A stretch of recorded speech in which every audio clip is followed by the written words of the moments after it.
जी अपन इट्टा आ गई फिर दोबारा जो हाथ काम चलन दिया। ठीक है 260 टर्बो इंजन टायर दूसरे अगों चुकांदा पिया वा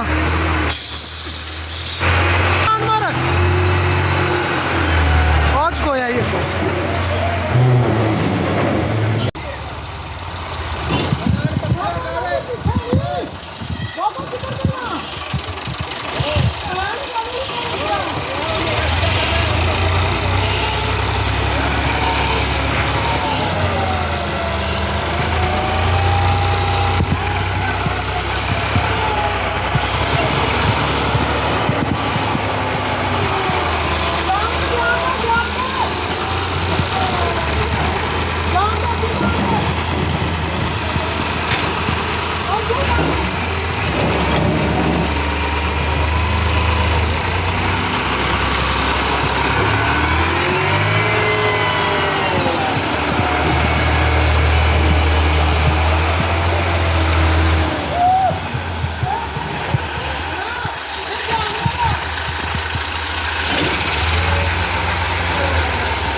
अगली वीडियो शुरू करा।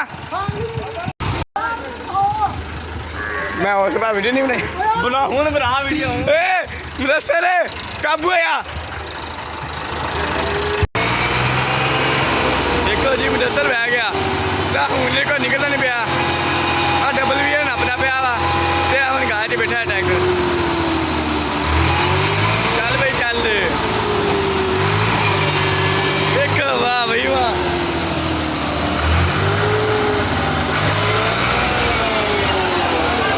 ना आगे रहना पीछे ना आगे किला भी है जी काबू हो जाओ अब देखो ब्रेक ने मारा आज आसरा किया जी खतरनाक।